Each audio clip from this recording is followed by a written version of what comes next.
బాలుగారు శ్వాస పోశారు పాటలోకి. బాలుగారికి శ్వాస ఇబ్బంది అవ్వడం ఏంటండి? అంటే తనకి ఎలర్జిక్ బ్రాంకైటిస్ ఉండేదండి యాక్చువల్గా. తను చాలా అంటే దానివల్ల పెద్ద ఇబ్బంది ఎప్పుడు వచ్చేది కాదు, ఏ పాటలోనూ తెలిసేది కాదు, తను మామూలుగానే పాడేసేవారు తను. ఈ కరోనా వల్ల మిగతావన్నీ కూడా అగ్రివేట్ అయ్యాయి టైంలో. కానీ 51 రోజులు అసలు కానీ అండి ఇంకొక విషయం, అదంతా అయిపోయి ఇప్పుడు 2 years అయిపోయింది కదండి.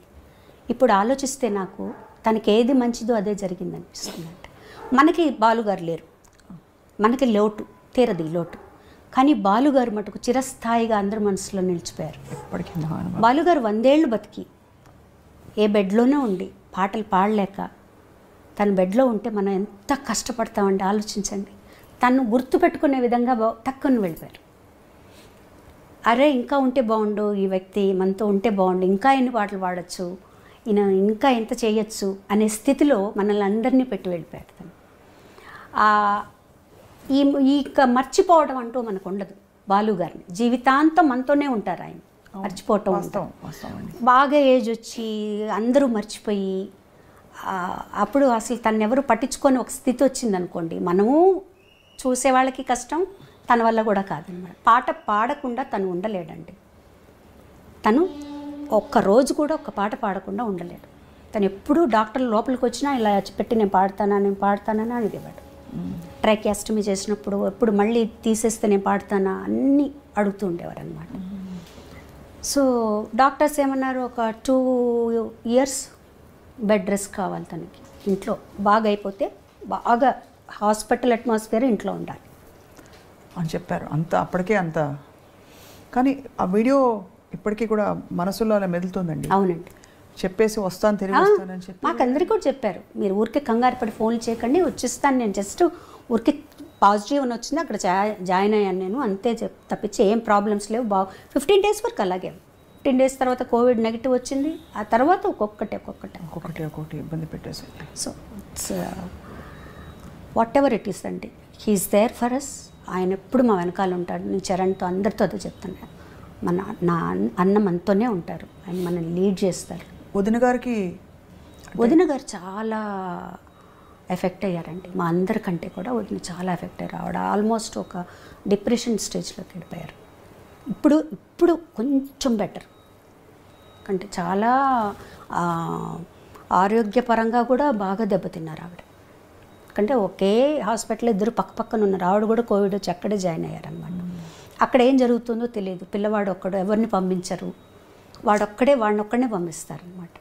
So it was tough time for us, very tough అండి. అసలు ఊహించడం కష్టం కదండి. ఏ రోజు డాక్టర్ ఏం చెప్తారో తెలియదు. ఇవాళ బాగుందమ్మా, ఏం ప్రాబ్లం లేదంటారు, ఇవాళ కొంచెం ఏదో ప్రాబ్లం ఉందంటారు. ఒక 51 రోజులు అలా అలా అలా అలా అలా ఇంకా మాకు వేరే థాట్ ఏమీ లేదు. అందరూ ప్రే చేయటం. ఎక్కడి వాళ్ళండి, ఎక్కడెక్కడి వాళ్ళు, ప్రపంచం అంతా ప్రే చేసింది నిజంగా. అన్ని ప్రసాదాలు, ఒక రూమ్ పెట్టారు అక్కడ, ఒక రూమ్ పెట్టి ప్రసాదాల కోసం ఒక రూమ్ పెట్టారు, ఆయనకు వచ్చే ప్రసాదాలు. అవును, కొంతమంది విభూతులు పంపించడం, షాల్స్ అన్నీ అనమాట. అసలు వరప్రసాద్ రెడ్డి గారు కూడా అప్పుడు వరప్రసాద్ రెడ్డి గారు కూడా పంపించారు, కంచిపేట నుంచి పంపించారు, తిరుమల తిరుపతి దేవస్థానం, ఇక్కడి నుంచి అందరూ. బాలుగారు వరప్రసాద్ రెడ్డి గారు అయితే రోజు ఫోన్ చేసేవారు, ఎలా ఉంది ఈరోజు, ఎలా ఉంది ఈరోజు, ఎలా ఉంది ఈరోజు, ఎలా ఉంది. అందులో బాలుగారి గొంతు అంటే కీర్తించని దేవుడు లేడు. అన్ని బాణీల పాటలు అందరు దేవుళ్ళకి పాడారు కదండి. అసలు ఇప్పటికీ ఎలా తప్పించుకుంటామండి ఆయన నుంచి మనం, చెప్పండి. మీరు ఏ రోజు ఏది ఆన్ చేసినా ఎక్కడో ఒక చోట ఆయన వస్తారు, అంతే. ఏ గుడికి వెళ్ళినా ఆయన ఉంటారు. సో ఆయన నుంచి మనం తప్పించుకోవడం అంటూ ఏం లేదు, ఆయనతో కలిసి బతకడమే మన పని, అంతే. అలా అనుకుని సంతోషపడాల్సిందే. అలాంటి వ్యక్తులు చాలా రేర్, కారణ జన్ములు వాళ్ళు, అంతే. అంతకంటే మా అన్నయ్య గురించి నేనేం చెప్పలేను. సత్యం అండి. మీరు భౌతికంగా చివరిసారి ఎప్పుడు కలిశారండి? తేదీ గుర్తుందా మీకు? తేదీ తను September 25th చనిపోయారు. 14th ఆ ప్రాంతంలో కలిశాను. ఆ తర్వాత ఇంకెవరిని అలో చేయలేదండి. అప్పటికే మీకు కొంత అవగాహన ఉండుంటుంది, అంటే అవగాహన ఉండేది, కానీ అది ప్రేమ అంటారా మరి, అది కప్పేస్తుందేమో అనుకుంటారు. నాకు మా చెల్లికి ఎందుకు ఎలా అయినా తను బయటకు వచ్చేస్తాడు, హీజ్ అ ఫైటర్, వచ్చేస్తాడే అనిపించి అన్నకేం కాదు నాన్న చూసుకుంటారు, అన్నకి ఏం కాదనే అనుకునేవాళ్ళం. ఫోన్లో మాట్లాడుకో ఏం కాదు వచ్చేస్తాడు తను, ఏం ప్రాబ్లం లేదు. మీరు అన్నట్టు పాట లేకుండా, ఎందుకంటే అప్పుడెప్పుడో నాడ్యూల్ వచ్చి సర్జరీ చేయించాలన్నప్పుడు లతాజీ చేయించొద్దు అని చెప్పారు. ఈ విషయాన్ని పంచుకున్నారు మాతో అవును ఒక ఇంటర్వ్యూలో. అంటే పాట లేకుండా బాలుగారిని ఊహించుకోలేమండి ఎవరు. అవును ఊహించుకోలేము. మాట కూడా పాట రెండు. ఇంకా ఇప్పుడు కూడా నేను టెలిఫోను రేరు, తను ఎప్పుడైనా చేసినా కూడా ల్యాండ్ లైన్ చేస్తారు ఫోన్ మా పై రూమ్లోకి అనమాట. ఫోన్ తీయగానే ఆ లైన్కి అన్నయ్య చేస్తారని మాకు తెలుసు, నేనమ్మా అన్నని అంటారనమాట. అది అలా రింగ్ అవుతూనే ఉంటుంది మనసులో. ఫోన్ వస్తుంది అంటే ఇంకా ఆ తర్వాత ఆ ఫోన్కి ఇంకా ఫోన్లు రావడం మానేసాయి అనమాట. ఆ ఫోన్ వస్తుందంటే నేనమ్మా అన్నయ్య చేస్తుంటారు, ఇంకా అన్నయ్య కదా ఫోన్ చేస్తారని చెప్పి తీసుకునేవాళ్ళు అనమాట. సో మెనీ థింగ్స్ ఒక్క రోజులో మర్చిపోయే విషయాలు కాదు. అయ్యో ఎంత జీవితకాలం మీ వెన్నంటే ఒక తండ్రి జీవితాంతం ఉంటుందండి, జీవితాంతం ఉంటుంది. ఎన్ని ప్రయాణాలు. తను చనిపోయిన తర్వాత ఒక 1 month తర్వాత నేను ఎయిర్పోర్ట్కి వెళ్తే నా వల్ల అవ్వలేదు అసలు. ఎందుకంటే మేము పక్కనే నెక్స్ట్ స్ట్రీట్లో తను ఉంటారు. తను బయలుదేరేటప్పుడు నాకు ఫోన్ చేసేవాడు, బయలుదేరుతున్నావా ఎయిర్పోర్ట్కి అని. తను ముందు వెళ్ళిపోతే అక్కడి నుంచి నాకు ఫోన్లు చేసేవాడు. ఎంతసేపు ఓవర్సీస్కి అయితే మరి వీసాలు అవన్నీ చెకింగ్ ఉంటుంది, ఇంకా రాలేదు నువ్వు వెయిట్ చేస్తున్నావు తొందరగా రా. ఆ ఎయిర్పోర్టు అక్కడ వెళ్ళటం, అందరం కలిసి వెళ్ళటం చాలా రోజుల వరకు నాకు చరణ్కి అది చాలా కష్టం అనిపించింది ట్రావెలింగ్ అనమాట. తర్వాత మాకు మేమే నెమ్మదిగా ఇలా అనుకొని నాన్న కష్టపడి బెడ్లో ఉండి ఇంత చేసే కంటే కూడా వెళ్ళిపోయారు ఆయన ఒక రకంగా. అలా సర్దుకొని వాడికి సర్ది చెప్పి. ప్రేమ నుంచి మనకి చిన్న కోపం కూడా వస్తుంది. అన్నయ్య కోవిడ్ టైం ట్రావెల్ చేయొద్దంటే వెళ్ళిపోయారు మీరు ఇలాగా పాట పాడడానికి అని. ఒక్క కించితైనా అలాంటి ఒక ఆలోచన వచ్చిందా, ఎందుకు పాడడానికి వెళ్ళిపోయారు అన్నయ్య, అంత రిస్క్ తీసుకుని ఎందుకు వెళ్ళారు మీరు అని? అంటే తను వెళ్ళారు అని నాకు తెలియదండి. యాక్చువల్గా సుధాకర్ గారికి ఫోన్ చేశారట ఆయన, ఇట్లా వద్దాం అనుకుంటున్నాను, అక్కడ పరిస్థితులు ఎలా ఉన్నాయి అని. తను అక్కడే ఉన్నారు అప్పుడు. ఆ లెవెల్లో రామోజీ ఫిలిం సిటీలో అన్ని జాగ్రత్తలు తీసుకుంటున్నారండి, నేను షూట్ చేస్తున్నానని చెప్పారటమాట. ఆయనకు కూడా మనసులో అది ఉండిపోయింది, నేను ఎందుకు చెప్పాను అలా అని. వదిన అందరూ చెప్పారట. ఈ విషయాలని నాకు తెలియదు, తను అక్కడ ఉన్నారు, తను మధ్యలో వెళ్తున్నారని ఒక 1 month ఎక్కడికి వెళ్ళలేదు. 1 dayకి వెళ్తున్నారని కూడా తను వెళ్ళిపోయాక తెలిసింది మాకు. తెలిసిన తర్వాత తను వచ్చాక మామూలుగా ఉన్నారు, 1 week బాగున్నారు. సరే పర్వాలేదులే వెళ్ళారు, బాగానే ఉన్నారు. రావటం కొంచెం జలుబుతో అట్లా వచ్చారు, బాగానే ఉన్నారు, మామూలు జలుబే అన్నారు అయింది. నెక్స్ట్ రాఖీ నేను ఫోన్ చేశాను అనమాట. ఆ రాఖీ రోజు ఫోన్ చేశాను, 5th ఏదో అయిందండి అది. ఫోన్ చేసి ఎప్పుడు ఇంటికి వెళ్తాను నేను అంటే, రామ్మా ఇంటికి రా, వచ్చి రాఖీ కట్టు అన్నారు. ఇప్పుడు వస్తున్నానన్నా బయలుదేరుతున్నాను. మళ్ళీ ఫోన్ చేశాడు తను, వద్దమ్మా నాకు కొంచెం జలుబుగా ఉంది, ఎందుకైనా మంచిది, నేను డాక్టర్ దగ్గరికి వెళ్తున్నాను, నువ్వు రేపు వచ్చి కట్టు, ఎందుకు ఇప్పుడు జలుబు ఉంది, నువ్వు వచ్చి మళ్ళీ అప్పుడు కొంచెం పీక్గా ఉంది కదండి. అవును, కోవిడ్ చాలా భయానకంగా ఉందండి. సరే అన్నాను, అదే మాట్లాడింది నేను లాస్ట్. తను హాస్పిటల్కి వెళ్ళారు, ఇంకా అక్కడే ఉండిపోయారు. అయ్యో భగవంతుడు. But we have to celebrate him అండి, అంతే. ఎందుకంటే తనకి ఎవరన్నా డల్గా ఉన్నా, ఎప్పుడు ఒక రకంగా మూడ్ అవుట్లో ఉన్నా తనకి ఎప్పుడు నచ్చదు. అందరూ నవ్వుతూ ఉండాలి, అందరూ హ్యాపీగా ఉండాలి అనేదే. నవ్వుతూ ఉండేవాళ్ళంటే తనకు చాలా ఇష్టం అసలు ఫస్ట్.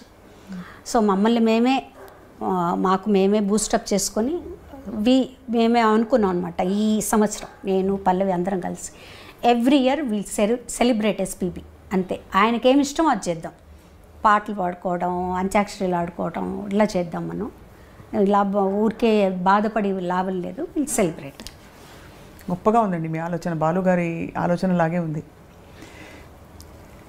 మొత్తం పాట మాట ప్రయాణం అన్నయ్యతో మీరు కలిసి ఈ బ్యూటిఫుల్ లైఫ్ని షేర్ చేసుకున్నారు శైలజ గారు. అన్నయ్య నుంచి మీరు నేర్చుకున్న, అంటే చాలా మీకు బాగా ఇన్ఫ్లుయెన్స్ అయిన ఒక 2-3 విషయాలు, గుణాలు.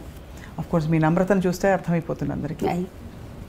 బాధ్యత అండి అది చాలా. అంటే తను ఒక వ్యక్తి పరిచయం అయ్యాడు, తనకు దగ్గరయ్యాడు అంటే మొత్తం బాధ్యత తీసుకుంటాడు, ఆషామాషిగా కాదు. చాలా అలా చెప్పాలంటే ఎన్ని ఫ్యామిలీస్ తన మీద ఆధారపడి ఉన్నాయి. తను ఒక్కసారి తను లేడు అనేటప్పటికీ ఎంతమంది ఎఫెక్ట్ అయ్యారు. ఒక బాధ్యత తీసుకుంటే తను సంపూర్ణంగా దాన్ని నిర్వర్తించేవాడు. లేకపోతే నువ్వు బాధ్యత తీసుకోకు, తీసుకుంటే మటుకు దాన్ని సంపూర్ణంగా చేయాలి.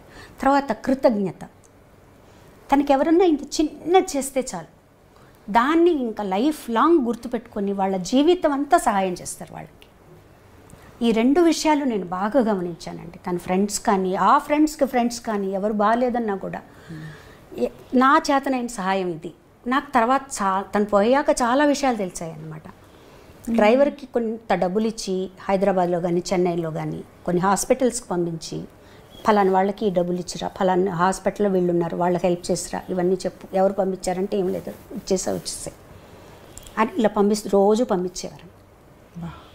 అలా చాలా రకాల హెల్ప్ చేశారనండి. చాలా ఇంకా ఫ్యామిలీ అయితే చెప్పక్కల, మా సిస్టర్స్ని కానీ అందరినీ కానీ. అసలు ఒక కొండ మా వెనకాల, పెద్ద కొండ అనమాట. తను లేడు అంటే ఫస్ట్ అనిపించింది, ఓకే తను లేడు, ఆ బాధ్యత ఎలా, దాన్ని ఎలా మోయాలి ఇప్పుడు మనం మనం ఏమి యాడ్ అవడం ఇది కాదు, తనేం చేశాడో దాన్ని మనం తీసుకోవాలి బాధ్యత, అంతే కదండి. అలా వదిలేయలేం కదా. తను చేసిన బాధ్యతలు పట్టుకున్న తనకేది మోటివేషనో అదే తీసుకొని ఆ దారిలో మనం నడవాలి. సో ఇదే కొంతవరకు తీసుకోగలిగారా మీరు? అంటే ఒక 25% వరకు తీసుకోగలిగానండి. తీసుకోగలిగాను.